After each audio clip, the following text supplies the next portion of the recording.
पिछले 24 से 48 घंटों के अंदर खामोशी के साथ हमारे रीजन में कुछ ऐसी डेवलपमेंट्स हुई हैं जो कि मैं समझता हूं कि हमारा जो साउथ एशियन रीजन है कम से कम उसके मुल्कों के पॉलिसी मेकर्स के आंखें खोल देने के लिए तो काफ़ी होनी चाहिए वो developments.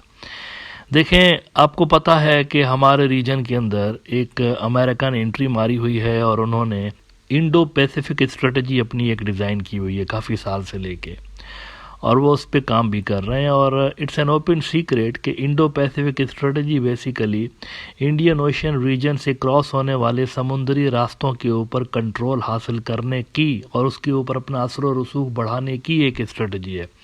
Whether that is successful strategy और नॉट, ये अलग कहानी है, लेकिन कम से कम अमेरिका ने इस पर काम ज़रूर किया है और उसके अंदर अपने बहुत सारे इत्तेहादियों को उन्होंने घेरने की भी कोशिश की है। ये अलग बात है कि सवाए इंडिया के बाकी किसी साउथ एशियन कंट्री ने इतनी ज़्यादा इंटरेस्ट इस स्ट्रेटजी के अंदर शो नहीं की।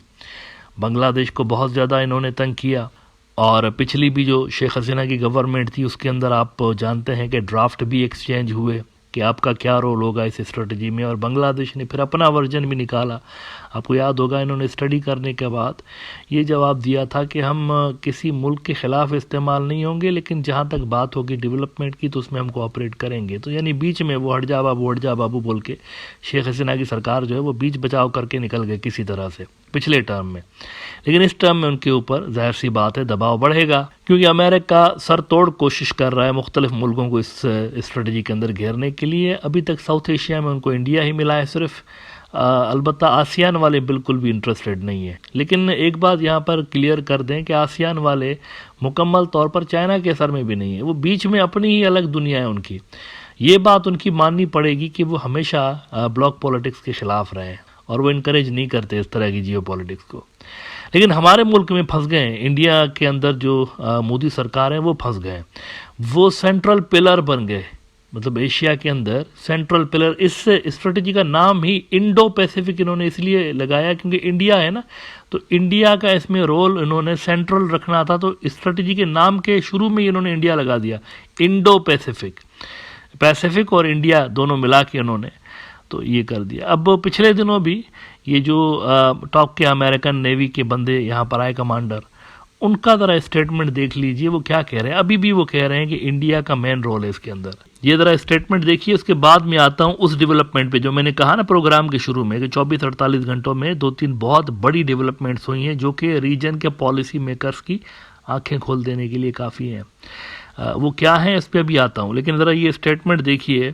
इकोनॉमिक टाइम्स रिपोर्ट कर रहा है कि India will play very important role going forward in partnership with America its allies, says US navy fleet master chief. इतनी बड़ी लेवल का बंदा कह रहा है कि इंडिया का इसमें बड़ा कलीदी रोल है और इंडिया इसको ऑन करता है, इंडो पैसिफिक स्ट्रेटजी को इंडिया ऑन करता है, क्वाड को इंडिया ऑन करता है। इंडिया कहता है हम इसके बुनियादी सेंट्रल पिलर हम ही हैं।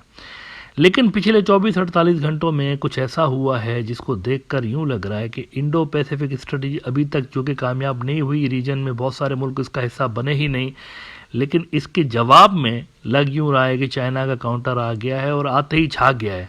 वो एक इडियम है ना, वो आया और छा गया, तो यहाँ पर कुछ ऐसा ही हुआ है। चाइना की गालिबन अपनी इंडो पैसिफिक स्ट्रेटजी आई हुई है यहाँ पे, और आते ही उन्होंने उसकी धुंधली सी तस्वीर नज़र आ रही है, अभी मतलब ऑफिशियली अनाउंस नहीं हुई, लेकिन क्लियरली नज़र आ रहा है कि वो बन गई है ऑलरेडी और सिर्फ अनाउंसमेंट बाकी है उसकी।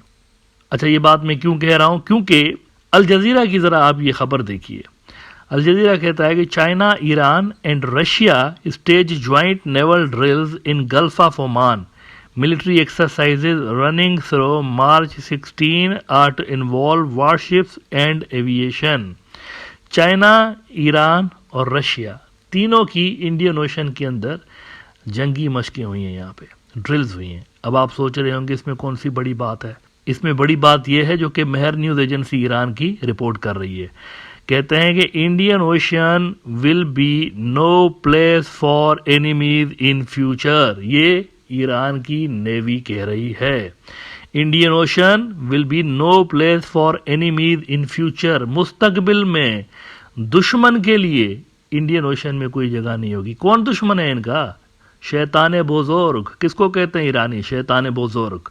अमेरिका को कहते हैं। तो वो असल में कह रहे हैं इंडो पैसिफिक स्ट्रेटेजी की इंडियन ओशन के अंदर कोई जगह नहीं होगी। है ना बहुत बड़ी बात। अब ये आधी कहानी है, पूरी कहानी अभी आपको दिखानी बाकी है। 4 से लेकर 13 मार्च तक एक और बड़ी डेवलपमेंट हुई है। 13 मार्च कल था ना, तो 4 मार्च से लेकर 13 मार्च तक बहुत कुछ हो रहा था यहाँ पे खामोशी के साथ। हुआ ये जनाब 4 मार्च से लेकर 13 मार्च तक कि ये जो पीएलए है, पीपुल्स लिबरेशन आर्मी, जिनका आजकल होल्ड है इंडियन ओशन रीजन के ऊपर, तो इनके जो डेलीगेशंस हैं, इनके जो टॉप के बंदे हैं, वो चाइना से चलते हैं और सीधा आके वो लैंड होते हैं मालदीव्स के अंदर। मालदीव्स, और मालदीव्स में उनकी मुलाकातें होती हैं किसके साथ? टॉप के उनके डिफेंस से जुड़े हुए लोगों के साथ तो होती ही हैं, प्रेसिडेंट मोइस के साथ भी होती हैं। उसके बाद ये वहां से निकल के और जाते हैं श्रीलंका के अंदर, और श्रीलंका में वहां पर उनकी मुलाकात टॉप ऑफिशियल्स के साथ, इंक्लूडिंग डिफेंस से जुड़े हुए जो टॉप ऑफिशियल्स हैं उनके साथ होती है। उसके बाद वो जाते हैं कहाँ पे? नेपाल के अंदर, और नेपाल में उनकी मुलाकातें होती हैं नेपाल के टॉप के डिफेंस के जो जुड़े हुए लोग हैं उनके साथ। तो ये 3 अहम तरीन मुल्कों का दौरा 4 से लेकर 13 मार्च तक इन्होंने किया है पीएलए वालों ने। चाइना की जो मिनिस्ट्री ऑफ डिफेंस है उनकी वेबसाइट से ज़रा आप ये खबर देख लीजिए। Chinese PLA delegation for international military cooperation visits Maldives, Sri Lanka, Nepal. Now, Maldives और श्रीलंका इम्पॉर्टेंट तरीन मेरी टाइम जो ट्रेड रूट्स हैं उन पे वाक़ हैं, ये याद रखिएगा। और इसी तरह से वो जो ईरानी बात कर रहे हैं, फ्यूचर में यहाँ पर दुश्मन के लिए कोई जगह नहीं होगी, ये भी याद रखिएगा। ये डॉट्स कनेक्ट करने की कोशिश करिएगा। कहते हैं Chinese People's Liberation Army delegation for international military cooperation visited Maldives, Sri Lanka and Nepal from March 4 to 13, announced the Chinese Ministry of National Defense on Wednesday, यानी कल। और वो कहते हैं कि during the visits the Chinese delegation met with president of Maldives and held talks with the defense authorities of 3 countries respectively. They exchanged views on military to military relations and regional security issues of common concern with a focus on promoting bilateral defense cooperation and reached a series of consensus. The visits further enriched the contents of defense cooperation between China and relevant countries. इन मुल्कों के साथ श्रीलंका, मालदीव्स, नेपाल के साथ defence ताउन मज़ीद बढ़ाने के लिए और मिलिट्री जो कोऑपरेशन है मज़ीद बढ़ाने के लिए ये सारे मुल्क एग्रीड हैं। तो ये एक बहुत बड़ी अचीवमेंट है मेरे ख्याल से पीएलए की, कि उन्होंने इंडियन ओशन रीजन के अक्सर ममालिक के साथ अपने जो डिफेंस टाइज हैं वो ना सिर्फ इस्टेब्लिश किए हुए हैं बल्कि उनको मज़ीद स्ट्रेंथन करने के हवाले से भी इन मुल्कों को ऑन बोर्ड ले चुके हैं। तो ये आप डेवलपमेंट्स देखिए, और ईरानियन नेवी के जो टॉप ऑफिशियल्स हैं उनकी ये स्टेटमेंट देखिए कि Indian Ocean will be no place for enemies in future. अब बताएं इंडिया कहाँ है, किधर है इंडिया, और किधर है इंडो पैसिफिक स्ट्रेटजी, किधर गई वो? इंडो पैसिफिक स्ट्रेटजी का क्या बना? उसके अंदर मालदीव नहीं गया, उसके अंदर श्रीलंकन्स नहीं है, उसके अंदर बांग्लादेशी नहीं है उस तरह से जिस तरह से अमेरिकन चाह रहे थे यहाँ पे, उसके अंदर ईरान नहीं है, उसके अंदर पाकिस्तान नहीं है। पूरा का पूरा इंडियन ओशन रीजन यही तो है, अकेला इंडिया। बाकी किधर गए? इंडियन ओशन रीजन बाकी भी तो है सारे के सारे मुल्क, तो वो किधर है? नहीं है उसके अंदर। जबकि चाइना जहां पर बात करता है सिक्योरिटी कोऑपरेशन बढ़ाने के लिए, तो वहां पर उनके साथ पाकिस्तानी तो पहले से ही मिले हुए थे, ईरानी आ गए, मालदीवियंस, श्रीलंकन्स और नेपाल वाले लैंड लॉक्ड हैं, लेकिन इंडिया के हवाले से इंपॉर्टेंट है, वो भी बैठ गए यहाँ पे इनके साथ। तो this is writings on the wall. मेरे ख्याल से यहाँ पर हमारे जो पॉलिसी मेकर्स हैं डिफरेंट मुल्कों के, उनको समझ आ रही होगी कि ये क्या हो रहा है रीजन में और कहाँ की हवाएं चल रही हैं और रीजन का झुकाव जो है वो किस तरफ होता हुआ नज़र आ रहा है।